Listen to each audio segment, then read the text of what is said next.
Hello, my name is Robert Yeoman. I'm a cinematographer.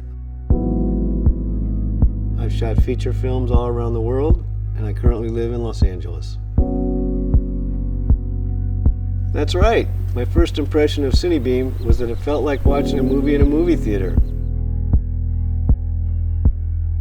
It's definitely a different experience. Usually when you watch a movie at a theater, you should never see the projector or hardware. This is because it disturbs the audience immersion in the film. Well, this product defines your home cinema, more of a feature than an unseen tool. And I'm not only talking about the design.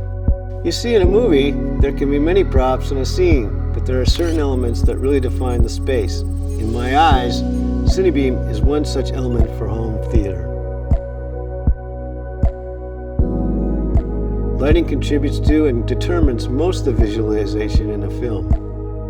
The lighting determines the image's characteristics, role, and ability to convey the story. Depending on the specific theme of the work and the story I want to convey, I mostly use digital lighting. But sometimes I still use old school lighting methods like tungsten lighting. The type of lighting used is important, but how to use the right color in the right scene is more important. I'll give you a simple example. You can emphasize what you want the viewer to see using contrasting colors, but using similar color tones like navy and purple for a background, you can deliver complex feelings about a character's inner self as well as their external characteristics. I've also used a particular solid color to express a unique single theme or concept of the scene by only adjusting the brightness and saturation, such as capturing dozens of yellowish colors in one shot to express the season of summer. Therefore, I think it's important to have a technology that conveys the contrast of colors or the difference in fine saturation and brightness in the same color palette to the audience. Visual information has a very different purpose, like showing a person's mind or characteristics, so it's essential to implement true and accurate colors.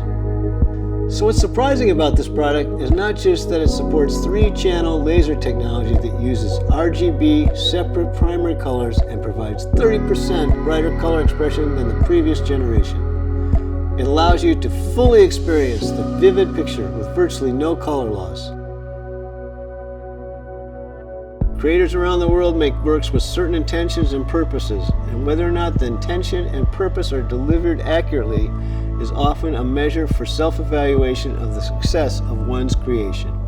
I'd like to explain it a little differently. This function really borrows the creator's eye and provides it to users. It's a feature that lets you watch a film as the director and cinematographer intended it for the audience. You can watch from their eyes. It's like the manufacturer is saying, "We fully understand and relate to you." Not necessarily. After all, there's the brightness optimizer too. That means that thanks to the maximum brightness level it has, I was able to immerse myself in the viewing experience even in the daylight with the auto brightness feature. Plus, thanks to darkroom mode's ability to match darkened environments, I was able to comfortably focus on monitoring from the creator's point of view on an undistorted screen. What was particularly surprising was iris mode. Using the presets, you can adjust the aperture according to ambient lighting levels, meaning you can achieve exposure levels very similar to those of the original filming conditions, just like how I adjust the camera iris on the actual shooting site. Unlike these days, I used to capture the most realism with minimal tungsten lighting and natural light. So whenever I visited indoor sets, I always turned off the existing lights and started exploring to find the location of the windows and the intensity of the sunlight. This soft tone lighting technique makes it difficult to accurately express colors. However, the adaptive contrast fine-tunes the brightness of each scene by adjusting the electrical current, so the colors were expressed in the exact way I wanted. Back then, I didn't overuse bright lights when we were shooting darkly lit scenes. Instead, I tried to make all the subjects as clear as possible by adjusting the angle and using the contrast of soft tone lighting and colors. This kind of detailed expression of deep blacks can easily fail to be delivered to the viewer due to resolution, brightness, or contrast adjustment.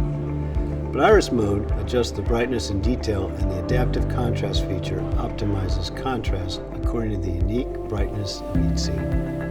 In this way, I was able to experience all of these visual terms that I wanted to express in the screen. All of that could finally be delivered without distortion through CineBeam. We decided to have a CineBeam viewing with the crew next week, I'm really looking forward to seeing their reactions.